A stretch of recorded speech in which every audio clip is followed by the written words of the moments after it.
గత ప్రభుత్వం ఇరిగేషన్ రంగాన్ని నిర్వీర్యం చేస్తుందని అసెంబ్లీలో అవినిగడ్డ ఎమ్మెల్యే మండలి బుద్ధాప్రసాద్ అన్నారు. మంగళవారం ఈ అంశంపై ఆయన మాట్లాడుతూ అవుట్ ఫాల్స్ స్లూయిస్, తుఫాన్ రక్షిత భవనాల మరమ్మతులు తదితర పనులు ప్రభుత్వం తక్షణమే చేయాలన్నారు.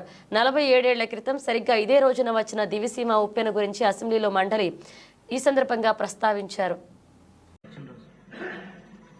దాదాపు 10,000 మంది మరణించడం, లక్షలాది పశువులు అసులు బాయటం, కోట్లాది రూపాయలు ఆస్తి నష్టం జరగటం, అంతేకాకుండా ఊళ్ళు తుడిచిపెట్టిపోయిన పరిస్థితి మనందరికీ తెలిసిన విషయమే.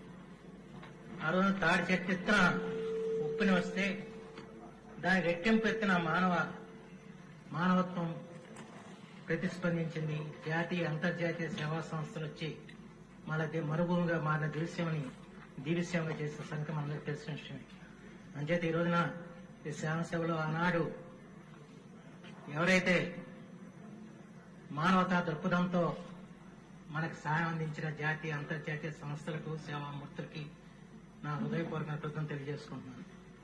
అయితే ఇవాళ ఆ తర్వాత కూడా మనకు తరచూ ప్రకృతి వైపరీత్యాలు వస్తున్నాయి. అందులో మా దివిసీమ ఎప్పుడు కూడా తుఫాన్లకి, వరదలకి తీవ్రంగా నష్టపోయే ప్రాంతం. అయితే 77 ఉప్పిన తర్వాత మనకి సైక్లోన్ షెల్టర్స్ అనేవి కట్టాలని చెప్పిన ఆలోచన అప్పుడు వచ్చింది. అప్పుడు కట్టారు. కానీ అవన్నీ 47 సంవత్సరాలు అవడంతో ఇవాళ శిథిలమైన పరిస్థితి వచ్చింది.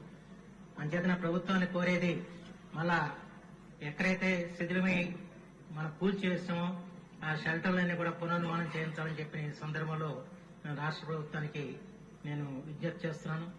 ఎందుకంటే కేంద్రం నుంచి నిధులు తీసుకొచ్చి ఆ కార్యక్రమం చేయాల్సిన అవసరం ఉంది. అలాగే దివిసీమకు రక్షణ కవచంగా ఉన్న సముద్రం కట్ట ఈ రోజున శిథిలమైన పరిస్థితి వచ్చింది. దాంతో ఏమవుతుందంటే వాళ్ళ సముద్రం ఎత్తు పెరుగుతుంది. ఆ ఎత్తు పెరిగిన సందర్భంలో, సముద్ర మట్టాలు పెరిగిన సందర్భంలో ఉప్పు నీరంతా కూడా చొచ్చుకొచ్చి కొన్ని వేల ఎకరాలు వాళ్ళ పంట నష్టం జరుగుతున్న పరిస్థితి. అంచేత ఆ సముద్రం కట్టను మళ్ళా పునర్నిర్మాణం చేయించాలని చెప్పి నేను ప్రభుత్వాన్ని ఈ సందర్భంలో నేను కోరుతున్నాను. అలాగే దాదాపు అవుట్ ఫాల్ స్లూయిస్ అన్ని కూడా వాళ్ళ 5 సంవత్సరాలు గత ప్రభుత్వం ఇరిగేషన్ రంగాన్ని పూర్తిగా కకావికలం చేయటం, దాంతో పూర్తిగా